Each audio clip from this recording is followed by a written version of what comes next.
Good afternoon, everyone. I would like to reintroduce myself. My name is Jenna Cara, and I am the Coordinator and Executive Assistant at the Canadian Science Policy Centre. It is such a great honor to welcome you all to the very much anticipated plenary session of the Fundamental Science Review Perspectives as of November 2017. We really want to encourage dialogue and questions, so as an alternative to coming to the mics and asking questions, throughout the entire session, please tweet your questions with the hashtag FundSciRev. I would now like to introduce to you the moderator of the session, Janet Halliwell.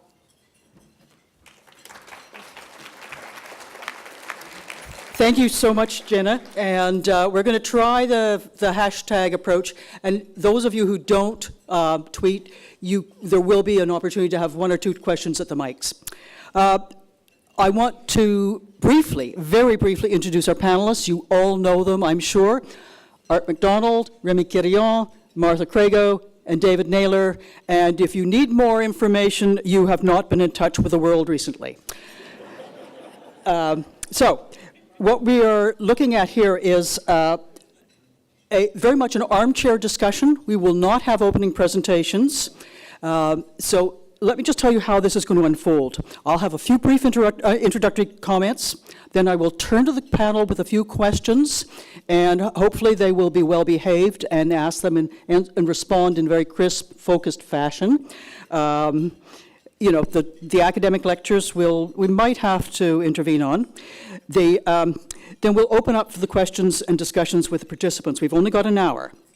So now, let me set the stage. It's 6 months since the Naylor report has been issued. Very extensive positive response, especially to the financial recommendations, perhaps not as much to the other 35. But the question is, where are we 6 months later?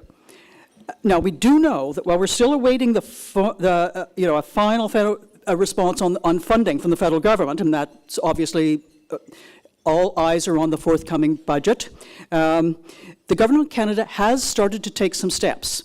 So let me just enumerate what we've heard so far. The establishment of a new advisory council to advise both the Minister of Science and Minister of Innovation, NACRI, the support for that it will be open and transparent and accountable. It's not yet been formed, but the commitment is there. Establishment of the coordinating board for the granting councils designed to foster coordination, harmonization, sustainability was formally released on October the 27th. A review of the CIHR legislation that's going to split the roles of the CEO and chair of the governing council for CIHR. So it's parallel with SSHRC and NSERC. And just yesterday, the minister announced a couple of other things, quite important, that there will be creation of a major facilities committee, that she's capped the renewal of Tier 1 CRCs, and that plays into the final thing I wanted to mention, and that is the recognition of the need to address gender and diversity issues. So this is where we are today, and now we want to take a look at where we might be going. So I will sit down, and each of the panel members, I think you have a mic beside you.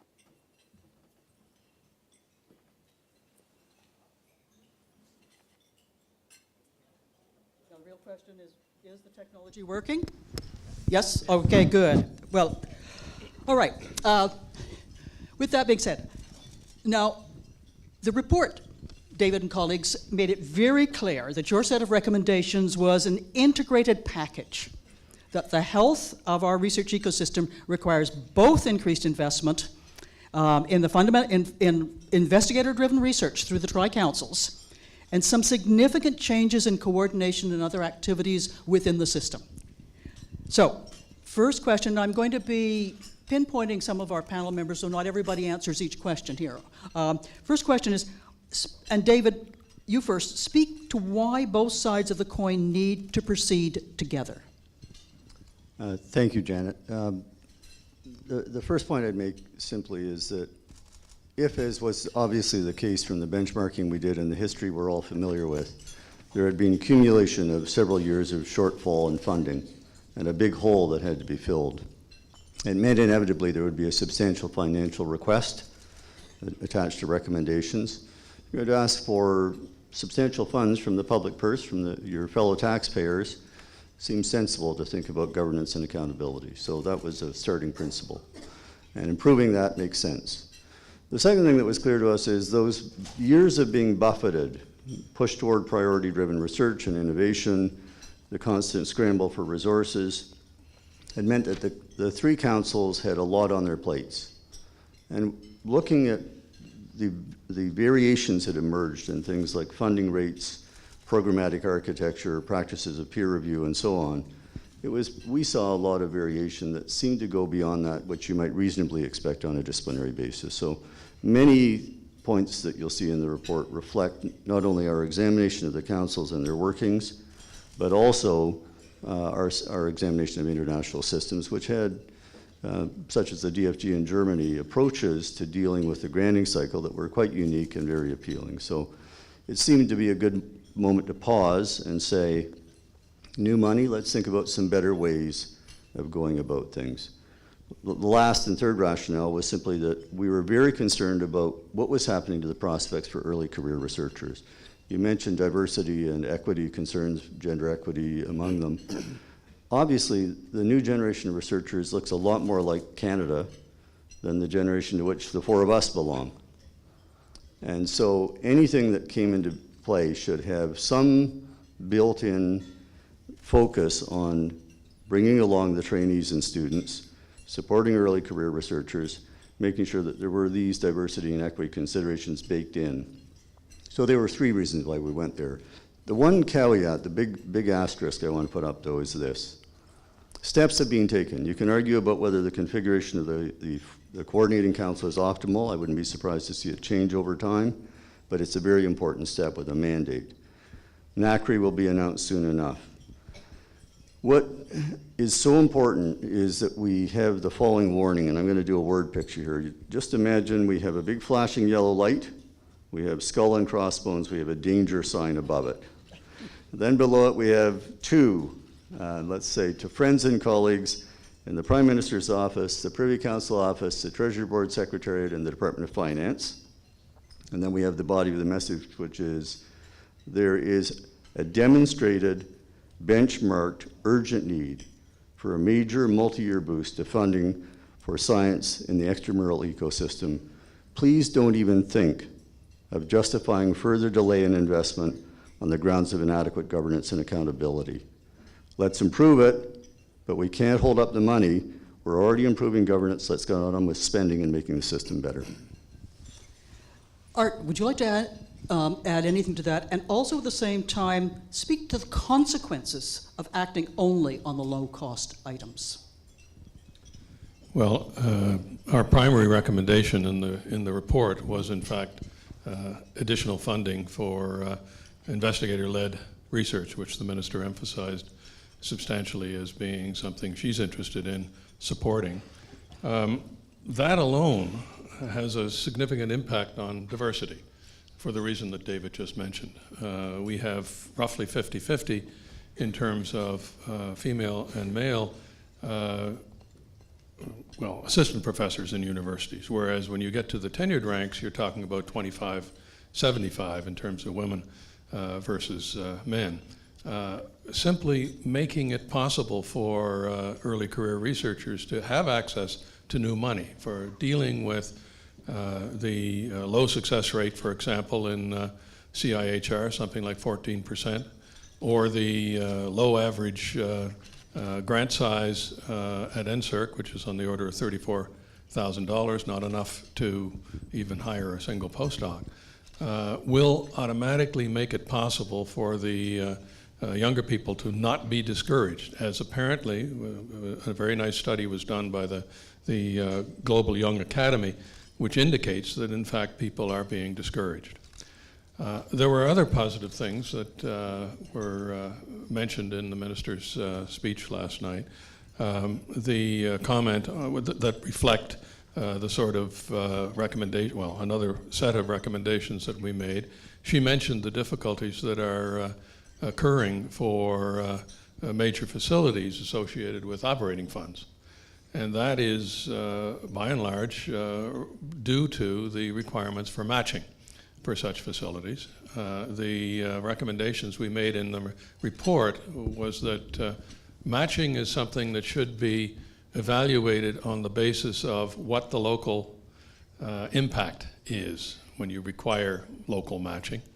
And therefore, when you talk about national laboratories, the idea that it should be still at the 60-40 sort of level that we presently have, 60 being other than federal, it's something that needs to change. And at least I think we need to move towards the sort of recommendation we made in the report of 40-60 in order to try to address this sort of imbalance. And perhaps even further when you start talking about facilities that actually serve the nation as a whole.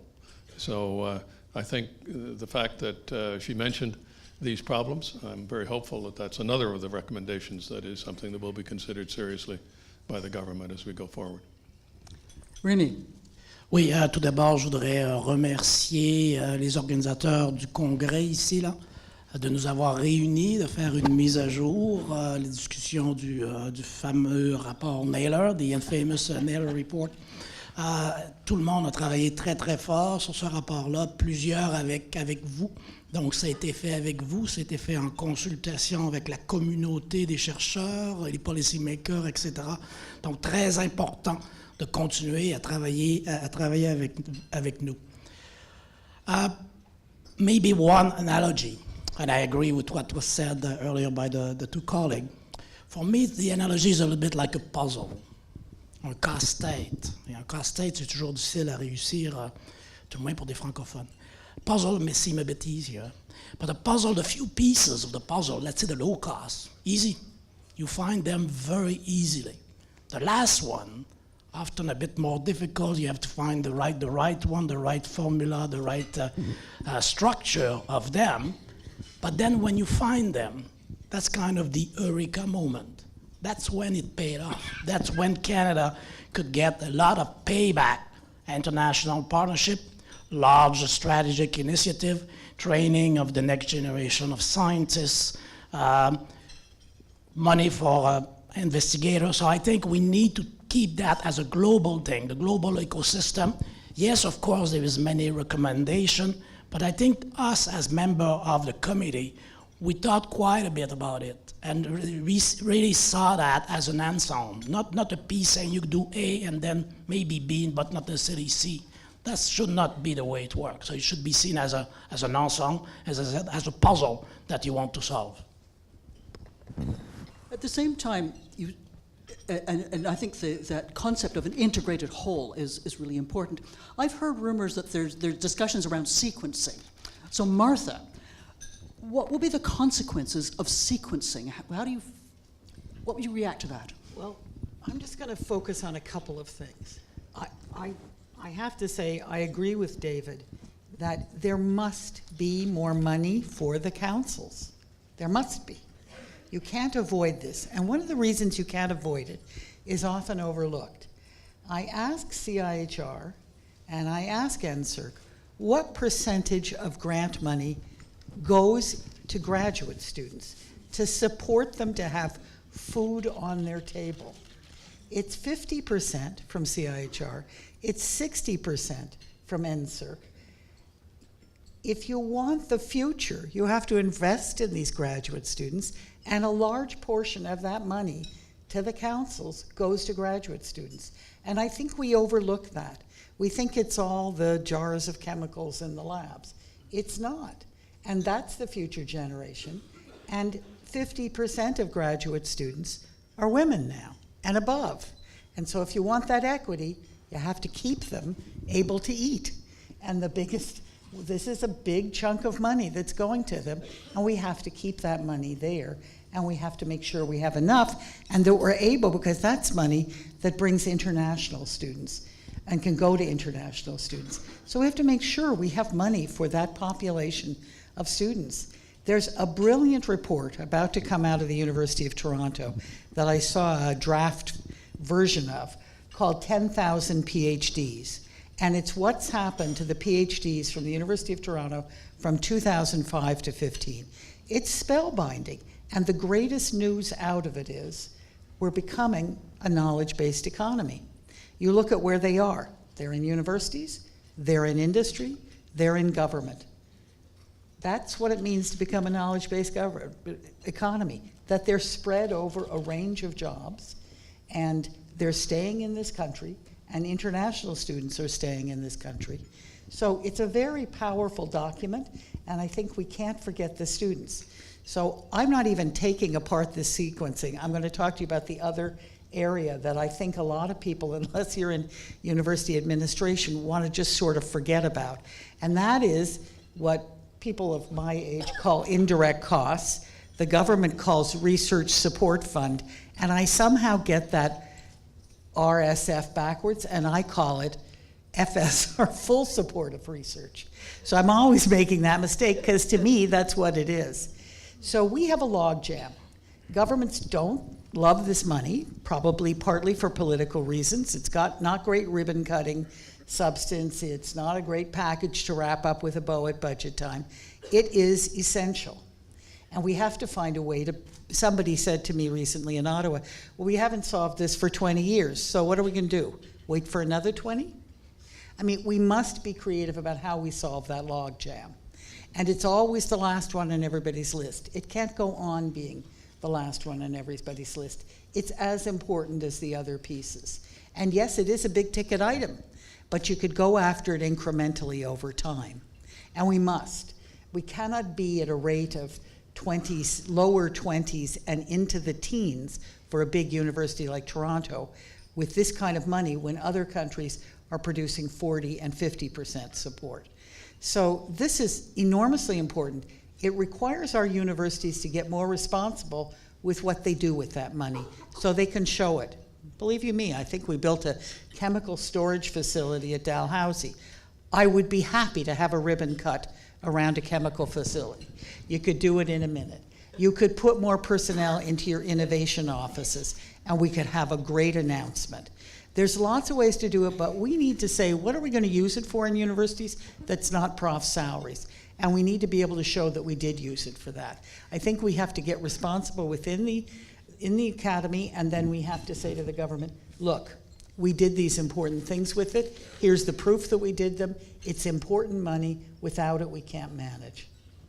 David, do you want to add anything to this discussion? I'd just say that anyone who calls it the Naylor report after listening to these three realizes it should be called, as I prefer, the Fundamental Science Review report, because it was a real team effort and it was such a privilege to work with these amazing people. That's great, but it needs a nice snappy acronym, so fine run. But that report, the U of T report, looks like it would be fantastic reading. I have long sought that sort of data from institutions. Great. Moving back to a sort of second major issue of discussion, in the research ecosystem that you're envisioning in this report, we're looking at three integrating players. I'll call them that. There's NACRI, there's the Tri-Council coordinating body, and there's the Chief Science Advisor. So how important is, first question is, how important is NACRI in moving this forward? Or is this something that could be advanced even without that? David. I'm positive, given the size of the shortfall and the range of parts of the system affected across operating in every dimension, facilities and administration costs, as Martha said, trainees and students, and of course salary support for scientists and scholars, and centrally, as Art said, the operating grants. We have shortfalls in so many areas that putting money into play, you're guaranteed it will do good work in year one, no matter whether we've made all the changes in governance or not, which is why I'm so adamant that we cannot have a further delay on that basis. However, I think NACRI is an urgent need. The Coordinating Council, important first step, may well get tweaked over time, but it formalizes that which was informal before, puts the Chief Science Advisor on it, and has a clear mandate. It's a major step, and I think cause for some celebration. But there's still no overarching body trying to make sense of things that is there to not only overlook the three councils and CFI, but to consider the very large range of entities that have grown up that are small and mid-sized. And there are many of them. There's been a tremendous proliferation. The reasons for them are varied. Some of it is that politicians love announceables. They have something they can point to. Finance loves the direct drive accountability of a small, focused shop doing something they can measure. There are lots of reasons why they proliferated. But many of them should be sunset at some point, or at least revectored if they have to be. So we need some better evaluation mechanisms. We need some oversight. We also need to set priorities better than we do now. And you may remember in the Harper era, we had these migrating sets of priorities which were as much innovation and industry focused as research focused. Well, it would be good to decide that AI should be a priority and have a real expert panel do it instead of it kind of falling through the cracks for several years and then belatedly but happily bubbling up through a kind of strange organic political process. We won't win this global race for talent and innovation and knowledge generation and translation unless we have some compass in this great city, capital city of ours, where there are people being brought in to consult and work on these issues and work out some strategic directions and some careful evaluation of the system as a whole. Martha, perspectives?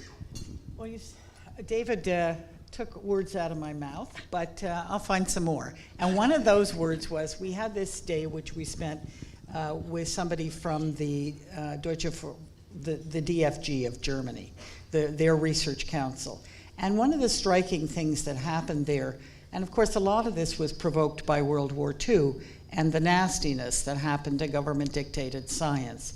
They formed the Wissenschaftsrat, and the Wissenschaftsrat is a large body of outstanding researchers in Germany who are there to weigh in on the directions of science, where things are going. So NACRI is a little wee small version of the Wissenschaftsrat. It should have some solid academic minds on it that help to look at what's happening with research, what's happening with science, what are the social issues and the cultural issues that need addressing in the country at a kind of a wider scale than the particularities of basically council programs, and work with the councils to say, this is where it's going, this is where we can lead. The R and the I is important. You see increasing VP researches becoming VP Research and Innovation. I think we wanted the innovation piece there, but connected to the research piece. So I think it's going to have an important role to play. I think it has to deal with some things like sunsetting and future directions. What's coming next? What's out there? What's the next AI? So what about the appropriate roles and responsibilities each of those three players, and perhaps speak to the role of the CSA in this sort of enterprise? Rémi, you're Of course, CSA. that's one that I like a lot, and probably some of you know that I'm probably a bit biased. I gave into you to research money on that topic, for example. I think Mona will be very busy, but I will add a bit to her challenge and duty. I think she must have a key role on these committees. Whatever the title there, she needs to be able to influence the direction of the committee, and she needs to have impact. So she needs to have resources that will ensure impact. Otherwise, she has a nice business card, but not much more. So I think we need to make sure that this will happen, and I'm willing to help her. Another thing that we discussed a little bit in the report, not too much because it was not really our mandate, but we discussed that quite a bit here, is that yes, federal is very important, but you have the province as well. So working more closely with the province and territories could increase very much the impact or the synergy, and I think that should be the role of the Chief Science Advisor of Canada to convene these type of group from all across Canada so that you are part of the decision-making process, and it's not just someone at the federal level decided on one program and then you have to find matching fund in the province. So I think there's a big challenge there, and I think the CSA should be included in the role of the CSA. And Art, seeing as you are a man who's done a lot of interaction with provinces, that's perhaps a good segue to you and this issue of the role of the CSA.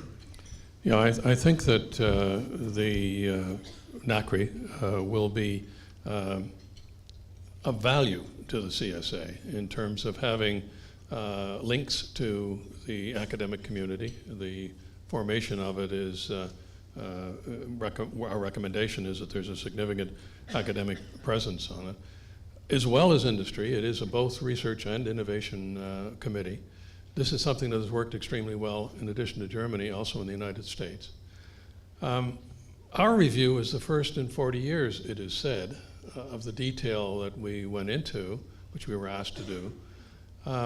But where do you go from here? How do you have a continued overview on, first of all, what are the important topics out there that need to be addressed by the government? For example, we don't have a mechanism right now. One doesn't know who to go to with respect to an international project. It just isn't defined in our governmental system right now. And so that's a topic that NACRI needs to address, but also process of proper evaluation of large-scale activities, process of horizon scanning with respect to directions the country should be paying attention to. All of these things are important, and I think if the relationship with the CSA and the CSA's relationship with the Prime Minister, as well as the Minister of Science, one can have a very constructive dialogue going on that can be of benefit for the country in the longer term. Final question on this sort of coordinating system. How important is the role of the Tri-Council Coordinating Board? And particularly, what are the consequences of it not tackling the coordination challenges? So Martha, I'm putting you on the spot.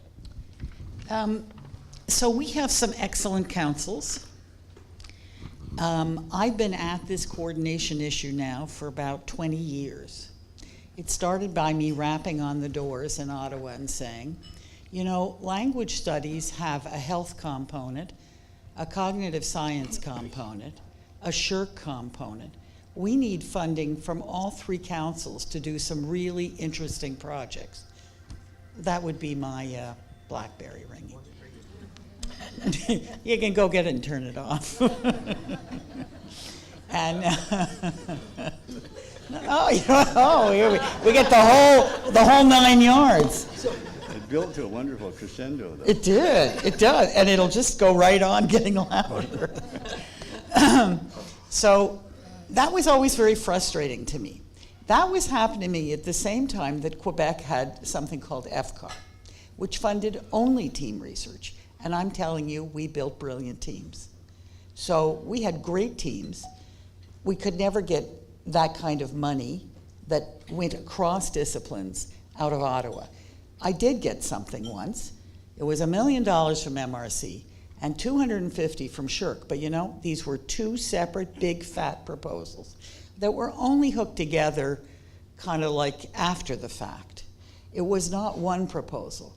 So I said to the panel, we better ask Rémi to explain what goes on in Quebec when you have 3 fonds, but you have an overarching structure, so that you can go in, like we did for a language center one year, and we were asking for the money from, I can't remember which one, and the people at the phone said back to us, but you're a bit social science, a bit cognitive science, and a bit health science. So why don't we all 3 fund you? Now that's what I think we need. We need something that says, how do we work across, in a time of enormous importance of multidisciplinary research, how do we work this across the councils? Not just at the NCE level, not just at the particular program level, but people come in with a big idea, they have people involved, how do you get that turned on, and where's the flexibility? So my particular data on coordination is how do we do the multidisciplinary, and then there's another piece, and it sort of as a byproduct of FCE CFI not having an A-based budget and not knowing what their budget is. You can get a whole bunch of equipment in this country on a major science installation grant, and you have no operating money and no money for graduate students until, let's say, the next NCE competition comes up, and if the timing is off, that could be 2 years later. So we have some things that need addressing. They're not terribly difficult to address if we could get a few things screwed around a different way. And Rémi, on this one. Maybe just to add a little bit onto that, I think, and we had some session here as well to discuss about interdisciplinarity, intersectoriality, as we call it in Quebec. And the big challenge for a president of a funding council, as well as for you in the room, is really learning the language of the others. And that takes time. It's a bit challenging, it's a bit difficult, but that's where the big challenge is in our society now for something like climate change, for aging of our society, and more importantly, or as importantly, that's where the trainees want to go. So we have to be there to listen to them and change the system at the level of funding bodies, but probably also at university to be more flexible. Because training of the next generation is very challenging, very, very different from the way at least I was trained. And if you think of artificial intelligence again, yes, of course, you need probably to understand algorithm a little bit, but probably in the long run, more important social impact of artificial intelligence. So the training program that we have in this country would have to be adapted to the 21st century. Now, just before I open up for questions, David, last word for you. I was just going to elaborate slightly on the issue of multidisciplinarity. Remember that in the recommendations there's a $20 million earmark. We generally didn't do much earmarking of anything to do with operating money for obvious reasons. There's been enough of those. But in that set of specialized funds, there was $20 million for multidisciplinary. And for us, that was basically a way to kickstart a process. There are bilaterals. I don't know how many trilaterals there are with the three councils, but there are some interesting experimental programs that have done very well over the years. And I think Martha's plea that this needs to be much more business as usual, that we need to have mechanisms to do this very easily and routinely is critical, because that is where the trainees are going, as Rémi said. So think of that 20 million as a starting point to begin to ease the path of transformation. In the long run, we need to see a different way of doing business. Well, thank you. So if people want to come up, we'll take a few of the mic questions, but Jenna, I think you've been collecting tweet questions, and she's going to come up and help us too. So if we don't have any immediate human intervention, we'll get the virtual electronic intervention from Jenna, who's been hopefully collecting lots of interesting issues, questions, challenges for our group. The mic is yours. So thank you everyone for tweeting in your questions. I hope we have some great ones for the panel. So as you know, Honorable Kirsty Duncan addressed the science policy community yesterday at the conference. What were your thoughts of her address, and what more would you like to see be done with respect to your recommendations? Easy one. An easy one to start with. No. Take it away. Well, Why don't you give us a couple of questions, and then we're going to turn to the panel too. Yeah, we'll fight over Sure, I can give you a few at a time. This will give them a chance to think about that one. Sure. Okay. So the report spurred advocacy, new champions, and voices. After the report is implemented, how can we maintain political and public engagement? Do you want one more? Okay, so over to our panel. Art. well, I was very positively impressed by Kirsty's speech last night. I think she emphasized many times investigator-led research as being an important priority going forward. She emphasized diversity. She announced a response to a recommendation of our panel with respect to capping the CRCs.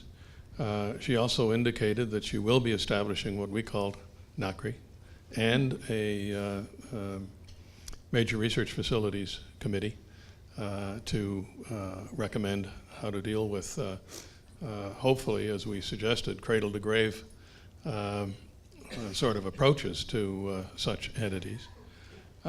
It's all very positive. It would be very nice if it was moving more quickly. question of appointing the NACRI, of appointing the major research facilities. There are questions that already could be being addressed by them. And our hope is that, in fact, this will happen without much further time taking to have it occur. And so I think what we all, in listening to her talk, thought, wonderful, how about tomorrow? David? I thought it was a very useful tone-setting speech that highlighted what is being done. And if you think about all these expert panels that get rolled out through the years, it takes months to years to get action. So I think we all have to be patient, and in any case, the recommendations really called for 4-year rollout of increasing funding, so that side is staggered anyway. So I think the challenge that the minister has is that she has to refer back to the funding from past years and keep highlighting that, because she made it really clear, I thought, totally obvious, that she is like us, asking the question, show me the money. She needs to know where finance and the PMO are going to come down in budget 2018. So she's waiting, we're waiting, and that's the note that I think has people sort of teeth a little on edge. But I have to tell you, having done a few of these, they're moving at a pretty good clip. I wish they'd move faster, but things are moving in an impressive way, and I thought she broadcast and shared that with us very effectively. Now, the second question that you read out, Jenna, Yes. Would you like me to repeat it? just remind me. Sure. Yeah, It was the report spurred advocacy, new champions, and voices. So after the report is implemented, how do we maintain the political and public engagement? Well, maybe I could try a bit on that one, and I agree with what the colleague said about the minister's speech yesterday. I'm always impatient, so that remains. That's part of my character. But I think we're moving the right direction. In terms of after, I think we need you to continue to be very much engaged, to try to speak in one voice. I think the trainees need to be engaged and at the national level more and more. There is like the Global Young Academy, but we need to increase on that. And I think one piece that we need to engage, one group that we need to engage somewhat more, and maybe it was not necessarily part of our report, this was not the mandate, is the society, civil society, finding ways to explain what science is, what science means, the science methods, especially in the post-truth alternative facts era. We need to have them on board, and we're lucky, because in Canada, usually the community is very interested to learn more about science. They know it takes time, so I think we need to engage them, work with them, and of course they are voters, so in the end the impact that they can have is certainly as great as mine in Quebec. I want to just say a word on that topic. I happened yesterday to be in Boston with some researchers from my own field, one of whom has a job at her large state university in the United States to run a quite well-heeled office for undergraduate research. I said, "What's your real mission?" She said, "In this country, at this time, and this state, our mission is to get as many undergraduate students aware of what research is, what it does, how it's done. Whether they go on to a career in research is not the primary motivation. It's to understand how you produce evidence, make discoveries, lead research from one place and transfer it out." So I think there's a whole educational system that needs citizens to get educated at a number of levels. And I will just recount a funny thought I had the other day. I live in a well-heeled part of town. So it's not even gentrification, it's just been there for a long time. And I'm walking down the street, and there's a Beaver Tails truck parked on the side of the street, and I think, what on earth is this doing here? However, as I walked home from the Beaver Tail truck, I thought, why don't we have trucks about research going into other parts of town, taking people through the truck, introducing them to all kinds of things, all kinds of people, because I think our Prime Minister once said to some executive heads of universities, Probably the only person, working class person, who's seen the inside of your laboratories is the janitor. And I park that with you. I've got a large number of questions up here, so I'd like to get as much diversity on the floor as I can. I'm going to take one more out of the Twitter feed, and then I'll turn to you. So if you can be patient. How do we address the need to align federal and provincial interests in science, technology, innovation? So it's been partial. There's been a little bit of discussion around it. Any other comments? Well, I have discussed with various participants at the meeting here about that, and it's certainly not easy, although if it was easy, we'll have done it already. But we need, probably now there's a bit more structure, at least in some province, so we need to make sure that we connect the dot between Quebec, Ontario, Alberta, BC, and so on. And having the chief scientist here in Ottawa, probably there was a role for her as well in the structure. We tried, I must say, I discussed with my boss at the Ministry of Economy, Science and Innovation in Quebec. And they have meeting once in a while, federal, provincial, territory type of meeting on science and innovation. The impact of that is limited. At least that's what she was telling me, that it doesn't work well. So probably we have to change the model, and maybe having other funding agencies, CSAs and so on, maybe that could work a bit better. But the end of the day, higher education, a lot of it is funded by the province. So not to have better coordination between the feds and the province, we're missing opportunity for Canada, I'm sure. An anecdote from my side. The briefcase that I have brought with me today has National Forum of Science and Technology Councils. It was 1991. I think it was the last one that was held.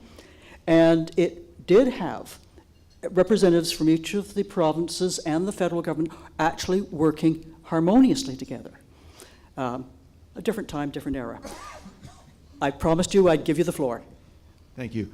My name is Gabriel Miller. I'm the Executive Director of the Federation for Humanities and Social Sciences. I want to thank you for your work and for emphasizing the importance of research in those areas in the report. Especially having heard the comments about multidisciplinarity, I'm interested in knowing from your consultations, especially and your discussions with policymakers and decision makers here in Ottawa, what areas of the report do you feel like there's the most work to do to increase the understanding among decision makers about the way that research functions, the importance of what you're talking about? Is it in an area like multidisciplinarity? Where do we really have work beyond getting action? Where do we really have work to do to help the people we work with in government understand the nature of your recommendations and the importance of investing in research? So I get to speak first because I'm the only social scientist sitting here. Be careful. Oh, yeah, okay, right. He has this weird claim to that. So I've been talking to several MPs from my province, and one of the big things they really didn't understand was money from grants going to graduate students, what I just said earlier. That was like pulling back a curtain on something. They had no concept that research grants fund students. But the other thing is, a couple of them said to me, now those recommendations of yours, they include social science, right? Now this was repeated over a couple of these MPs. Maybe it's because they're more social scientists themselves, I don't know. Because they weren't all particularly that. So there's a hunger to understand this isn't just physical and health sciences. This is also social sciences. And I think there's a discourse that's moved toward innovation that doesn't always include what is the role of social sciences in innovation, but what's the role of social sciences in the social fabric of our country and the ways forward. And I mean, you know, if I'd been on a NACRI, I don't know how many years ago, I would have said, hello, Indigenous missing and murdered women, hello country, we got a big problem, and it took the Globe and Mail to do that. That did not come from our science community. So there's a lot of social issues in this country that are huge. And we're going to be a country of 30% immigrants in the future. This is a big social fabric issue. And it can be a wonderful success. But we need as much information as we can possibly get. And I think we have to keep that in front of people. Social issues require some social science. And the first panel this morning actually spoke very directly to the importance of actually integrating all of the, I'll call it, sciences in the European sense, in a lot of the approaches to our major complex social problems. On this art, and then I want to go to Ted, and I've got some interesting questions here. I think it's important for our government and our politicians in general to understand that in funding fundamental academic research, let's say, and be all-inclusive in terms of what we're talking about, they are also training the next generation of decision makers based on evidence. They're training the people who have been confronting problems that need a solution in their academic training and are very capable of doing that when they get into their future jobs, which in to the degree of 75% or so is not explicitly as an academic researcher. You're not just funding that microscope or that study that's done at a university in the social sciences. You're funding the training of people who are just the sort of people we want to have in our communities across the country making these sorts of decisions, and in government for that matter.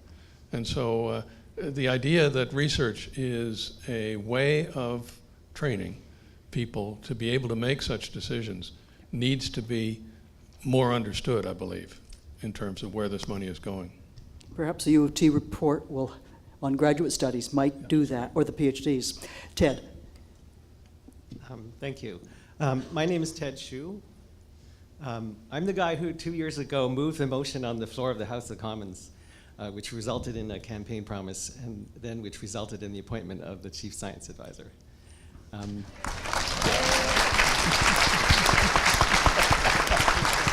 I want to repeat something which Minister Duncan said yesterday, which I think is more important than, and so she probably should have emphasized it, so I'm going to emphasize it. But so for dramatic effect, I want to contradict Professor Naylor and say, you shouldn't be patient and wait for the budget to come out.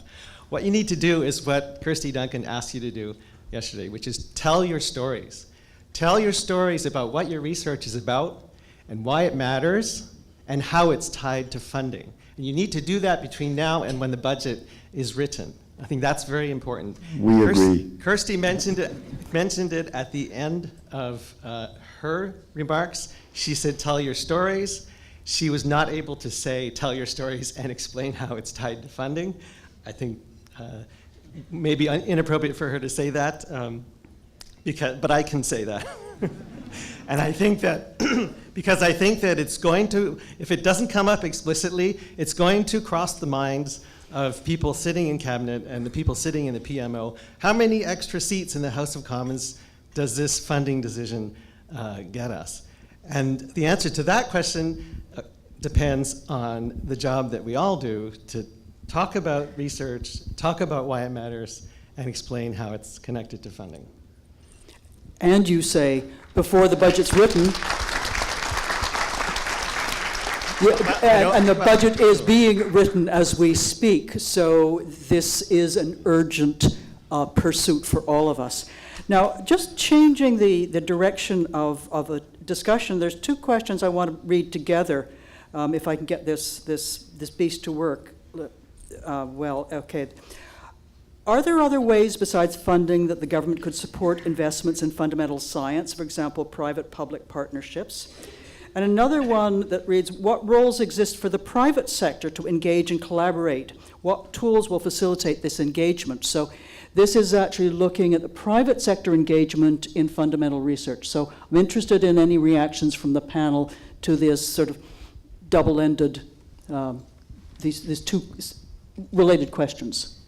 Rémi. Maybe I could start a little bit, and just because we had another panel earlier this morning on open science, and someone from Merck was there as a partner.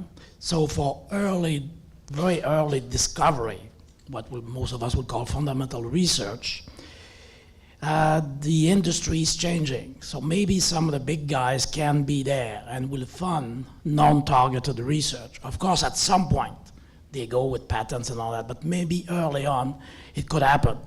But that's not easy. That's really that public-private partnership for basic research, non-targeted research, having co-funding federal and as well as the private sector partner is I think we have tried that, but I think now we need commitment from the federal government to invest in basic research. Martha? I think one of the interesting things that's happened in the last little while that was different in my perspective than 10 years ago, but this may have just been what I knew about 10 years ago. We're seeing an increasing number of philanthropic donors giving money to research in large quantities, 20 million, 25 million. People, many of these were wrapped into the Canada First Research Excellent Fund proposals. So the notion of philanthropic support for fundamental research is there. Mm-hmm. And that's a different form, and that's another form that has to do with, can you weave foundation money in with government money, charitable foundation money? Are there the big global challenges that what's their name? Anyway, the Gates Foundation is doing. Mm-hmm. There are many sources of money, and the job is to try to weave some of these together. It's clear that the government has a very particular role with very, very early stage research. All kinds of companies can't invest in that. They have to invest in things that they can take to market sooner. So there's a particular space for university research, but I think there's a very creative space for how we're going to package together things from individuals, from foundations, from other sources than we typically looked at. Is that philanthropic source tend to be oriented towards specific thrusts or themes, Martha, or is it you see this as something that has potential for broad accessibility across the system? Well, the particular ones I can think of are usually something that donor has a particular attachment to. Okay.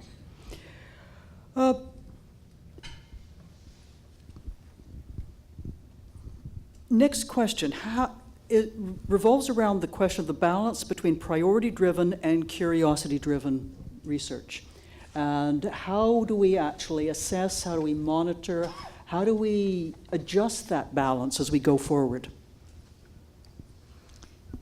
Martha. I wanted to highlight a particular study that's important for everybody to look at that Universities Canada had done. They had Abacus do a survey study with a lot of Canadians. And there were a couple of things that came out of that. I mean, there are many things that came out that are very interesting, and I think you can find it on the University Canada website. One was 84% of Canadians believe research is important. So as we tell our story, keep reminding people how many people think it's important. For whatever reason and whatever they know about it, they believe it's important. But the other piece that relates more specifically to that question was how many people believe that a combination of fundamental and applied research is important. And that was a very large percentage again. So I think that people are not smart. I mean, people are not dumb. They excuse me. Now I'll be on social media, right? People aren't dumb. That's what you have to remember. They do see the role of different kinds of research, and I think we all see the role. And sometimes you do your most theoretical study, and it turns out with your most practical outcome. So, anyone else on this? Before I do for one more question. I don't think we know what the right number is. We only know if we look at what happened over the last few years that we were wildly out of balance and we need a major investment to get back in balance. But I think it bears watching. I think it's a fantastic question. I have a somewhat interesting one here. Addressing gender diversity and diversity was a key focus of the review. Would it be relevant to address language? Can science be done in French, is the way the question reads. Est-ce qu'on peut faire la science en français? I shouldn't turn to you, Rémi. I should turn to the others on the panel. But I think what underlies that question in my mind is issues in how we actually manage a system with the sort of linguistic diversity we have in this country. So comments, actually, and I'll turn to any of you on that question. Maybe I'll just start anyway, and just because probably I'm a bit stubborn. When I had my lab, I was very lucky. I had a CIHR grant, and usually 3 or 4 of them. And for some reason, I had decided 2 of them would always be in French, and the other one in English. So of course I knew when I was submitting the grant, when they were receiving that at the other end, I was saying, oh no, now we have to find a proper reviewer and all that. And some of my colleagues were afraid to submit proposal in French because they say they would not be able to find the right expert. I never felt that this was a major issue, but certainly that's something that it's there as a kind of a, I don't know if you can say a rumor, that if you do it in French, although it's supposed to be fully bilingual, sometimes it's a bit of a challenge at the other end. And then there are the people in the English universities of Quebec who wrongly believe that if they submit in English, they won't get a grant from the phone. And it's a wrong belief. But it's the same shyness. You know, so I do research in bilingualism, so this is like a horrifying question to me. How could we possibly even be asking this question in this country? I can't understand it. First of all, people accommodate back and forth. We have all kinds of examples of NCEs that involve researchers from across the country and work very, very well and figure out a way to work. To get reviewers who can review grants in French? You got a lot of bilingual people in this country that are very good scientists. Can I just make a comment that it's not just English and French that we might want to be considering? There are other languages that we might want to be wondering whether we can do science in, or we should be doing science in. Thank you, Imogen. Now, this has been a rich discussion.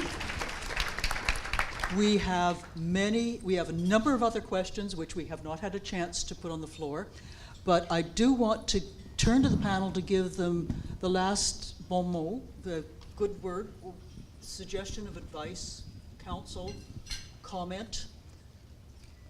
Particularly, this is clearly not a one and done exercise, so we've got to keep this alive.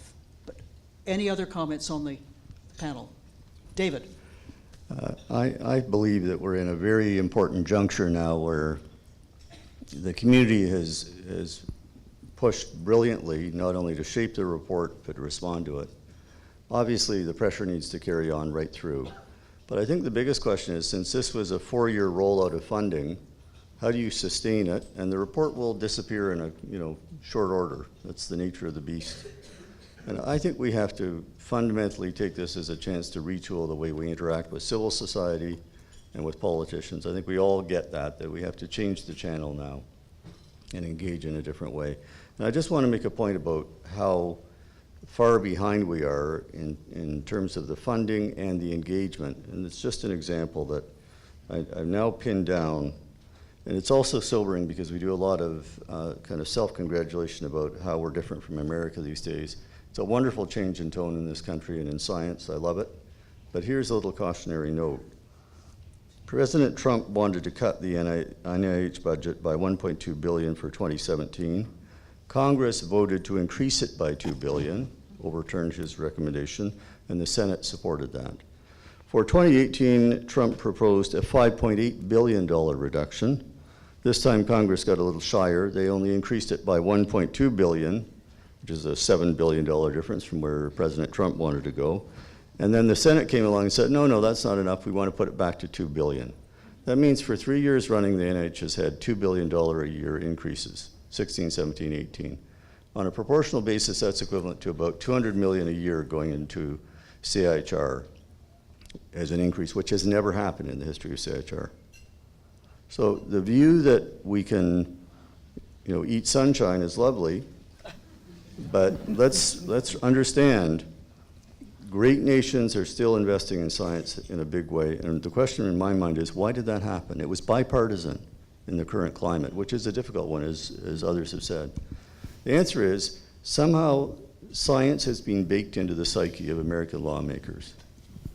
And our challenge is to bake the sciences, the social sciences, and the humanities into the psyche, not only of Canadian legislators, provincially and federally, but to try to get it in front of the public as much as we can. And I think that's our challenge, not just for the next year or 4, but on a permanent basis, is to change the channel, engage and advocate in a different way.